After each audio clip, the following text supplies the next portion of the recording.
Hi friends, welcome to my KS5 informative channel. ಯಾರಾದರೂ ನನ್ನ ಚಾನಲ್ನ ಸಬ್ಸ್ಕ್ರೈಬ್ ಮಾಡದೆ ನೋಡ್ತಾ ಇದ್ರೆ ಪ್ಲೀಸ್ ಒಂದು ಸಬ್ಸ್ಕ್ರೈಬ್ ಮಾಡ್ಕೊಳ್ಳಿ. ಇವತ್ತು ಬೆಳ್ಳುಳ್ಳಿ ಕಬಾಬ್ ತಿನ್ನಬೇಕು ಅನ್ನಿಸ್ತು, ಹಾಗಾಗಿ ಬೆಳ್ಳುಳ್ಳಿ ಕಬಾಬ್ ರೆಸಿಪಿನ ಮಾಡ್ತಾ ಇದ್ದೆ.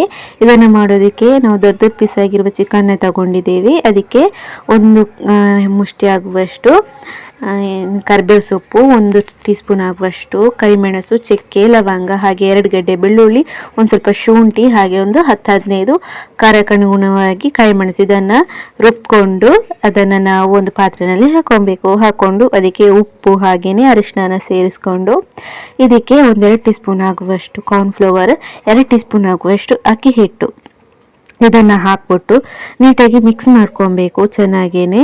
ಅದಾದಮೇಲೆ ಇದಕ್ಕೆ ನಾವು ಏನಿದೆ ಒಂದು ಮೊಟ್ಟೆನ ಒಡೆದು ಹಾಕೊಬೇಕು. ಒಂದು ಮೊಟ್ಟೆ ಒಡೆದು ಹಾಕಿ ಅದಕ್ಕೆ ನಾವು ಒಂದು ಅರ್ಧ ಕಪ್ ಆಗುವಷ್ಟು ಮೊಸರು ಹಾಕೊಬೇಕು.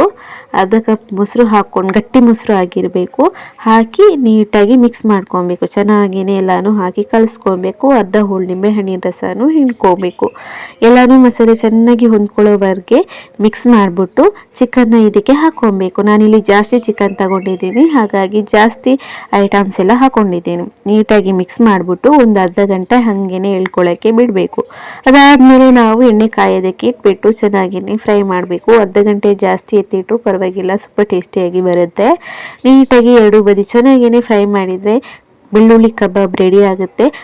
ಹಾಗೇನೂ ತಿನ್ಕೋಬೋದು, ಹಾಗೆಯೇ ನಾವು ಊಟ ಮಾಡುವಾಗ ಜೊತೆಗೆ ತಿನ್ಕೊಬೋದು. ಸೂಪರ್ ಟೇಸ್ಟಿಯಾಗಿರುತ್ತೆ. ಟ್ರೈ ಮಾಡಿ ಒಂದ್ಸಲ.